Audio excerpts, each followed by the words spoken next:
Hello students, myself Patel Hiren Kumare, lecturer in Mechanical Engineering Department from Vallabhudi Polytechnic, Navsari.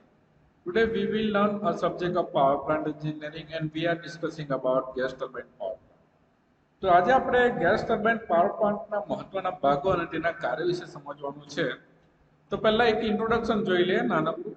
The gas turbine obtain its power utilize the energy of burnt gases and air which is at high temperature and pressure by expanding through the several rings of fixed and moving blade.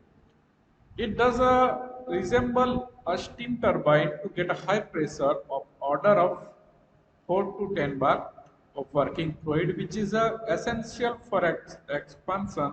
A compressor is required. The quantity of the working fluid and speed required are more.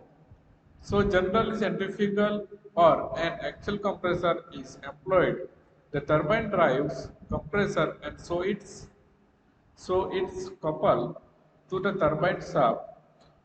If after compression the working fluid were to be expanded in the turbine, then assuming that there were no losses in their component, the power developed by the turbine would be just equal to that absorbed by a compressor and the work done would be a zero. But increasing the volume of working fluid at constant pressure or alternative increasing the pressure at a constant volume can increases the power developed by the turbine.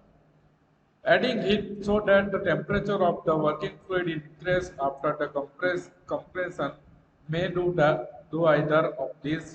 To get high temperature of the working fluid, a combustion chamber is required where combustion of air and fuel take place, giving temperature rise to the working fluid. Thus, a simple gas turbine cycle consists of a compressor, combustion chamber, and turbine.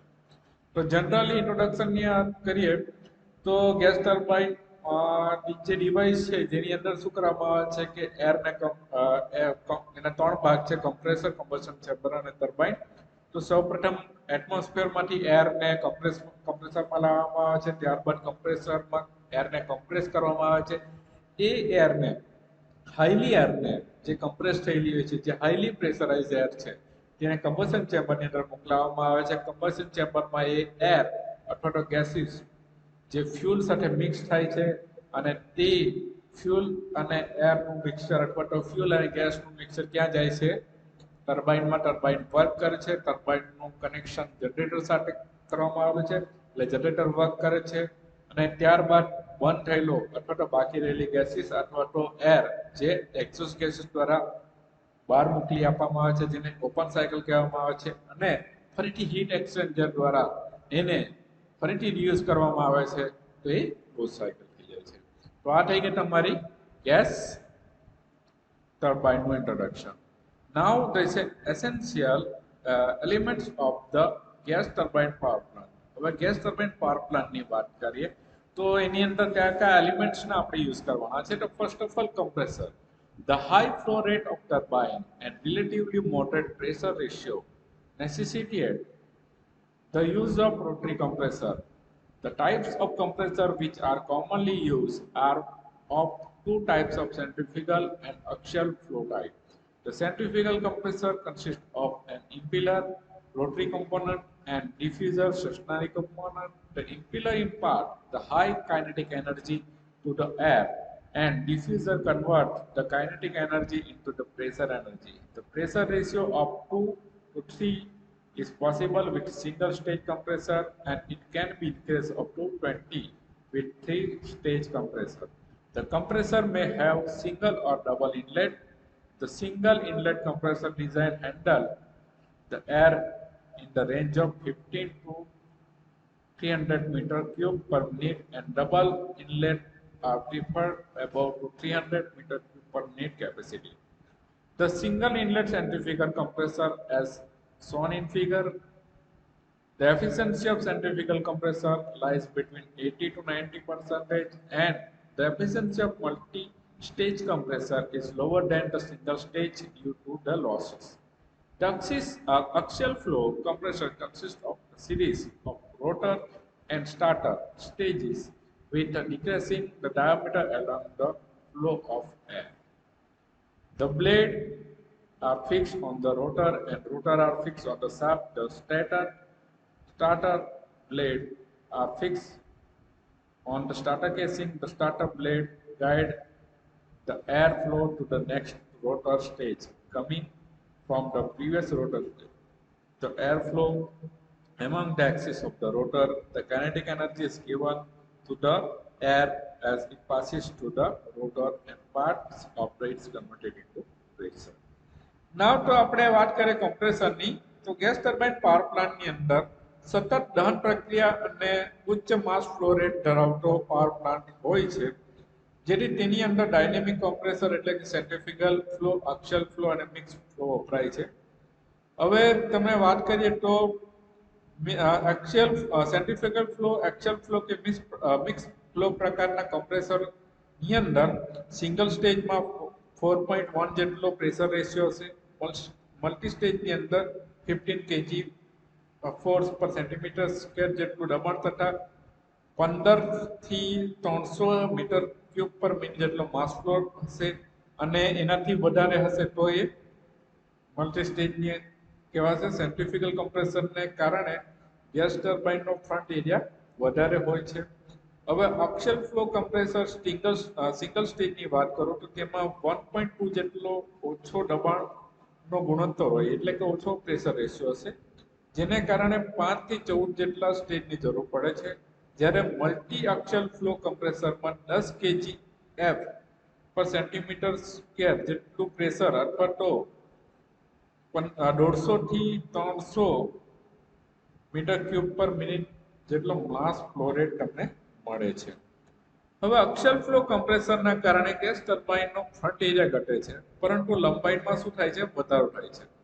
Axial flow compressor દ્વારા દબાણ ગુણોત્તરની લાંબી range એક ધારો માધ્યમનો mass flow rate મળતો રહે છે પરંતુ સેન્ટ્રીફ્યુગલ કમ્પ્રેસર કરતા તેની કાર્યદક્ષતા ઓપરેટિંગ રેન્જ ઘણી ઓછી હોય છે. આથી એક્સિયલ કમ્પ્રેસરમાં એરોફોઇલ પ્રકારની બ્લેડ વપરાતી હોવાથી તેને મેન્યુફેક્ચરિંગ કોસ્ટ પણ કેવો હશે? વધારે હશે. બરાબર છે. હવે આ હતી તમારી સિંગલ સ્ટેજ ની ફિગર. હવે આ મલ્ટી સ્ટેજની ફિગર છે તેમાં એક્સિયલ ફ્લો કમ્પ્રેસર બતાવેલો છે. તો સેન્ટ્રીફ્યુગલ અને એક્સિયલ ફ્લોની મિશ્રિત ફ્લો રેટ ધરાવતા કમ્પ્રેસરને મિક્સ ફ્લો કમ્પ્રેસર કહેવામાં આવે છે. ગેસ ટર્બાઇન પાવર પ્લાન્ટની યુનિટ કેપેસિટી માધ્યમમાં ધૂળના રજકણો અને એન્જિનની જરૂરિયાતની સાઇઝ અને જરૂરી પ્રેશર રેશિયોના ઉપયોગના ધ્યાન કરીને બનાવવામાં આવે છે. બરાબર છે. The axial flow compressor as one in a figure, the number of stage is required, the pressure ratio is 5. The advantages of axial flow compressor over centrifugal compressor are highly asymptotic 90 to 95%. Okay. હવે ઇન્ટરકુલિંગ અને heat એક્સચેન્જરની વાત કરીએ તો the intercooling is generally used in the gas turbine power plant when the pressure ratio is used. હવે ઇન્ટરકુલિંગ અને heat એક્સચેન્જરની વાત કરીએ તો જનરલી એ ક્લોઝ સિસ્ટમની અંદર તમારો વપરાશે કારણ કે ક્લોઝ સિસ્ટમની ઓપન સિસ્ટમમાં જે એક્ઝોસ્ટ ગેસ એટમોસ્ફિયરમાં આપણે બહાર મોકલીએ છીએ તેની જગ્યાએ ક્લોઝ સિસ્ટમની અંદર ઇન્ટરકુલિંગ અને હીટ એક્સચેન્જર મૂકીને એ જ ગેસને ફરીથી તમે શું કરી શકો છો? યુઝ કરી શકો છો. તો એ એટલા માટે તમને ઇન્ટરકુલર અને હીટ એક્સચેન્જરની જરૂર પડશે. આ તમે જોઈ શકો એર કમ્બશન ચેમ્બરમાં જાય છે, એર ફોર કમ્પ્રેસરમાંથી આવે છે, એક્ઝોસ્ટ ગેસીસ જાય છે અને એક્ઝોસ્ટ ગેસ એટમોસ્ફિયરમાં જાય છે. બરાબર છે. અહીંયા તમે શું કરી શકો? મૂકી શકો છો. સો હીટ એક્સચેન્જર. બરાબર છે. હવે આપણે વાત કરીએ કમ્બશન ચેમ્બર. તો આકૃતિમાં તમને બતાવેલું છે બે પ્રકારના કમ્બશન ચેમ્બર બતાવેલા છે. બરાબર છે. Combustion chamber with upstream injection with lump body અને બીજું છે તમારું લિક્વિડ ફ્લુઇડ યુઝ કરે છે તે એટલે કે ટ્યુબ્યુલર ટાઈપ. ઓકે. આ જે છે તે ટ્યુબ્યુલર ટાઈપનું છે, આ બ્લોક બોડી છે. આપણે વાત કરીએ તો ઓપન સાયકલ ગેસ ટર્બાઇનની અંદર મેક્સિમમ માસ ફ્લો રેટ ધરાવતા ફ્યુલનું સંપૂર્ણ દહન થાય એટલા માટે આપણે કમ્બશન ચેમ્બરને શું કરવામાં આવે છે, લઘુત્તમ પ્રેશર લોસ એટલે કે ઓછામાં ઓછો પ્રેશર લોસ થવો જોઈએ, ઓછામાં ઓછો એનર્જી લોસ થવો જોઈએ, ઓછું કાર્બન ફોર્મેશન થવું જોઈએ અને એક ધારું એનું અચળ તાપમાને ટર્બાઇનમાં જળવાઈ રહેવું જોઈએ, એ આપણે જરૂરી છે. એટલા માટે આપણે કમ્બશન ચેમ્બર એ પ્રમાણેનું ડિઝાઇન કરવું પડે. તો કમ્બશન ચેમ્બરના ડિઝાઇન કરવા માટેના 3 પ્રકાર છે. પહેલું છે ટ્યુબ્યુલર એટલે કે કેન ટાઈપ, એન્યુલર ટાઈપ અને ટ્યુબો એન્યુલર ટાઈપ કહેવામાં આવે છે. બરાબર છે. હવે આપણે આ ફિગરની વાત કરીએ તો આપણે ટ્યુબ્યુલર ટાઈપના જે કંઈ કમ્બશન ચેમ્બર છે તેને આપણે સમજીએ. તો combustion in the gas turbine take place in a continuously flow system, and therefore the advantages of high pressure and restricted volume available in the diesel engine are lost. The chemical reaction take place relatively slow, thus the required large residency time in the combustion chamber in order to achieve complete. બરાબર છે. તો હું તમને directly જે શું process થાય છે તે સમજાવી દઉં છું. તો કમ્બશન ચેમ્બરની અંદર શું કરવામાં આવે છે કે ટ્યુબ્યુલર ટાઈપના કમ્બશન ચેમ્બરની અંદર ઇનર ચેમ્બરની બહાર આઉટલેટ ચેમ્બર રાખેલું હોય છે. હવે સંપૂર્ણ ઇનર ચેમ્બર તેની લંબાઈના 3 વિભાગમાં વહેંચી દેવામાં આવે છે: પ્રાઇમરી ઝોન, સેકન્ડરી ઝોન અને ટેરેટરી ઝોન. બરાબર છે. હવે આ કમ્પ્રેસર દ્વારા પૂરી પાડવામાં આવતી ઉચ્ચ દબાણના હવાના 20% જેટલા જ કેટલા 20% જેટલા પ્રાઇમરી હવા ઇનર ચેમ્બરમાં દાખલ કરવામાં આવે છે અને બાકીની 80% હવા ને ઇનર અને આઉટર ચેમ્બર વચ્ચે બનતા પોલાણમાંથી પસાર કરવામાં આવે છે. એટલે કે એમાંથી અહીંયાથી પસાર કરવામાં આવે છે. બરાબર છે. હવે જ્યારે 30% જે 80% છે તેની અંદર 30% જે એર છે તે સેકન્ડરી ઝોનમાં આ જે છિદ્ર આપેલા છે તેની અંદરથી પાસ કરવામાં આવે અને બાકીની જે 50% એર છે તે ટેરિટરી ઝોનમાં દાખલ કરવામાં આવે છે. હવે ક્રમ સંપૂર્ણ હવાનું પ્રાઇમરી તથા ઝોનમાંથી નિયંત્રણ કરીને પાસ કરવામાં આવે છે. પ્રાઇમરી ઝોનમાં ફ્યુઅલ અને હવાનું સંતોષજનક મિશ્રણ શક્ય બને તે માટે reverse flow, swelling nozzle, flame holder જેવી સિસ્ટમ ટર્બ્યુલન્સ ઉત્પન્ન કરવા માટે મૂકવામાં આવે છે. સ્પાર્ક પ્લગ દ્વારા હાઈ વોલ્ટેજ સ્પાર્કથી શરૂઆતમાં ફ્યુઅલ સળગે તેવી ઇગ્નિશન સિસ્ટમ પણ રાખવામાં આવે છે અને સતત દહન માટે એક વખત દહન શરૂ થયા ત્યારબાદ સ્પાર્ક પ્લગને ઇગ્નિશનની જરૂર પડતી નથી. તે રીતના કમ્બશન ચેમ્બરને ગોઠવવામાં આવે છે. તો આ થઈ ગયું કમ્બશન ચેમ્બર. હવે ગેસ ટર્બાઇનની વાત કરીએ તો ગેસ ટર્બાઇનમાં તો common type of gas turbine which are used are axial flow type. તો જે ગેસ ટર્બાઇન યુઝ થાય છે તેની અંદર ટર્બાઇન axial flow type નું યુઝ કરે છે generally. The basic requirement of turbine is lightweight, high efficient and reliability in operation and long working life. તો ટર્બાઇનની મેઇનલી વસ્તુ તો કેવું કે લાઇટ વેટ એટલે કે હલકું હોવું જોઈએ વજનમાં, પછી હાઈ એફિશિયન્ટ હોવું જોઈએ, રિલાયબિલિટી હોવું જોઈએ ઓપરેશન દરમિયાન, એટલે કે કોઈ પણ કામ કરે દરમિયાન ઇઝીલી વર્કિંગ થઈ જવું જોઈએ અને એની વર્કિંગ લાઈફ કેવી હોય છે વધારે હોવી જોઈએ. ઓકે. તો હવે આને ત્યાર પછી આપણે જોવાની છે ઓક્ઝિલરી સિસ્ટમ. ઓક્ઝિલરી સિસ્ટમની અંદર પહેલામાં પહેલું છે સ્ટાર્ટિંગ સિસ્ટમ. તો સ્ટાર્ટિંગ સિસ્ટમમાં 2 પ્રકારની પ્રણાલીઓ આવે છે સ્ટાર્ટિંગ સિસ્ટમમાં. એક તો ઇલેક્ટ્રિકલ એસી અને ડીસી ટાઈપ ઓફ સ્ટાર્ટરની વાત કરું. Two separate system starting in ignition are required. Ensure gas turbine engine will be satisfactory during the engine starting. Two system must operate simultaneously. તો ટાઈપ ઓફ સ્ટાર્ટરમાં 2 પ્રકાર છે. એક તો ઇલેક્ટ્રિકલ સ્ટાર્ટર અને બીજું air starter. હવે ઇલેક્ટ્રિકલ સ્ટાર્ટરની અંદર એસી અને ડીસી છે. બરાબર છે. જ્યારે એર સ્ટાર્ટરની અંદર air starting is used mostly as it is a light, simple and economical operation.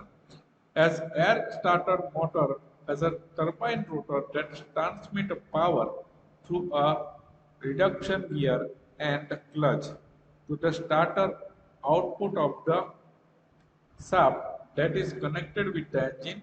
The starter turbine is rotated by air pressure. ત્યાર પછી આવે છે કમ્બશન સ્ટાર્ટર, ત્યાર પછી આવે છે હાઇડ્રોલિક સ્ટાર્ટિંગ મોટર, બરાબર છે. તો આ થઈ ગયા સ્ટાર્ટરના પ્રકાર. ત્યાર પછી આવે છે ઇગ્નિશન સિસ્ટમ. ઇગ્નિશન સિસ્ટમની વાત કરીએ તો ignition system is utilized to initiate spark during the starting.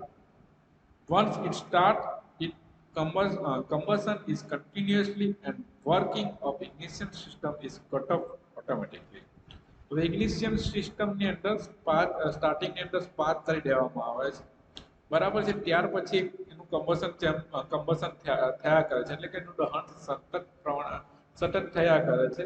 ત્યાર પછી તમે ઓટોમેટિકલી કટ ઓફ કરી દેવો છો, બરાબર છે. Following types are ignition system: capacitor discharge system, જેની અંદર છે હાઈ ટેન્શન સિસ્ટમ અને લો ટેન્શન સિસ્ટમ. ત્યાર પછી આવે છે ઇન્ડક્શન સિસ્ટમ. ત્યાર પછી આવે છે એસી પાવર સિસ્ટમ, બરાબર છે. હવે એલિમેન્ટ્સ ઓફ લુબ્રિકન્ટ સિસ્ટમની વાત કરીએ તો એમાં કયા કયા એલિમેન્ટ્સ છે, તો ઓઇલ ટેન્ક છે, ઓઇલ પંપ છે, ત્યાર પછી છે ફિલ્ટર એન્ડ સ્ટેનર છે, રિલીફ વાલ્વ છે, ઓઇલ કુલર છે, ઓઇલ એન્ડ પાઇપલાઇન છે, મેગ્નેટિક ડ્રેઇન પ્લગ છે, બાયપાસ વાલ્વ છે અને વોર્નિંગ ડિવાઇસ છે. વર્કિંગ પ્રિન્સિપલ ઓફ લુબ્રિકેશન સિસ્ટમની વાત કરીએ તો in the figures of lubrication system is used in a gas power plant. Gas power પ્લાન્ટની અંદર ફિગરમાં જોયું તે પ્રમાણે લુબ્રિકેશન સિસ્ટમ વપરાય છે. Sufficient oil is store in external tank. એક ટેન્કની અંદર સફિશિયન્ટ ઓઇલને આપણે સંગ્રહ કરીને રાખીએ છીએ. To replace the which may lost during the normal duration of run.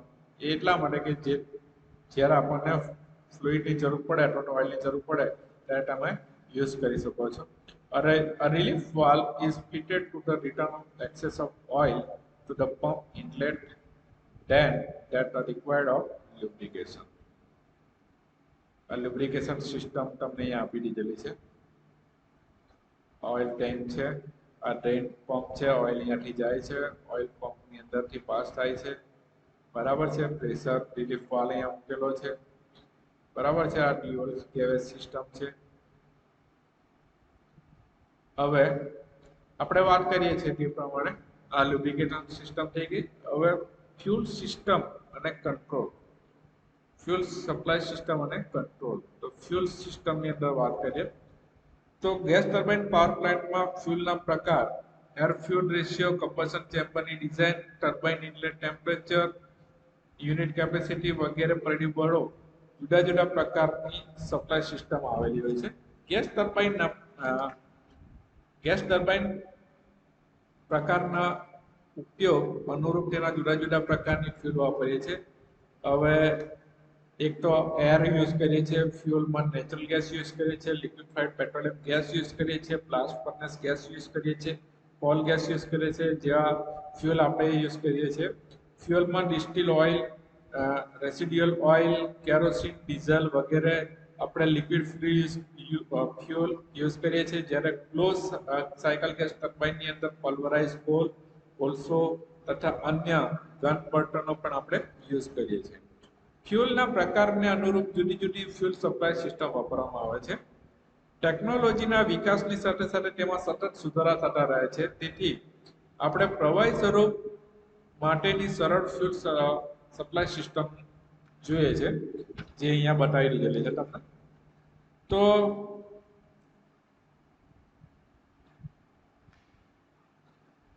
ફિગરમાં બતાવ્યા મુજબ લિક્વિડ ફ્યુલ સપ્લાય સિસ્ટમમાં ફ્યુલ ટેન્ક, બરાબર છે, fuel tank, fuel pump, fuel filter, atomiser એટલે burner, fuel regulator, bypass system વગેરે ભાગો બતાવેલા છે. ગવર્નિંગ સિસ્ટમના સંકેત અનુસાર ફ્યુલ રેગ્યુલેટર કમ્બશન ચેમ્બરમાં યોગ્ય પ્રમાણનું ફ્યુલ દાખલ કરે છે. ત્યારબાદ ફ્યુલ સ્ટોરેજ ટેન્કમાં રહેલ ફ્યુલને ફ્યુલ પંપ દ્વારા દબાણ વધારી ફ્યુલ ફિલ્ટરમાં મોકલવામાં આવે છે, જ્યાં ફ્યુલમાંથી અશુદ્ધિઓ દૂર કરવામાં આવે છે. ત્યારબાદ રેગ્યુલેટર દ્વારા ફ્યુલ ફ્લો નિયંત્રિત કરી ફ્યુલને કમ્બશન ચેમ્બરમાં દાખલ કરવામાં આવે છે, જ્યાં એટોમાઇઝર એટલે કે બર્નર દ્વારા ફ્યુલનું એટોમાઇઝેશન થવાથી એર ફ્યુલનું યોગ્ય સ્વરૂપે મિશ્રણ તૈયાર થાય છે, જેને શરૂઆતમાં સ્પાર્ક પ્લગ વડે ઇગ્નાઇટ કરી ત્યારબાદ તેને સતત દહન કરવામાં આવે છે અને વધારાનું ફ્યુલ જે બાયપાસ અથવા તો ડ્રેનેજ સિસ્ટમ દ્વારા ફરીથી પાછું ફ્યુલ ટેન્કની અંદર મોકલી આપવામાં આવે છે. મીટર દ્વારા ફ્યુઅલનો વપરાશ અને ફ્લો રેટ પણ તમે જાણી શકો છો. તો આ થઈ ગયું તમારું ફ્યુલ સપ્લાય સિસ્ટમ, બરાબર છે.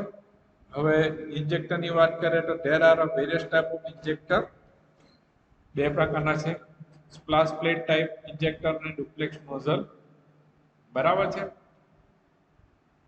In case of the fuel, the pressure about 40 bar is deflected into the cone by a splash plate without spin. The conical fuel field, thin with increasing radius and surface tension, break in film into droplet of about 50 to 100 mm diameter, including cone angle of the spray. It is typically 80 to 100 degrees Celsius, which is shown in the duplex figure. Okay, તો આ થઈ ગયા એના જુદા જુદા ભાગો, બરાબર છે. Thank you.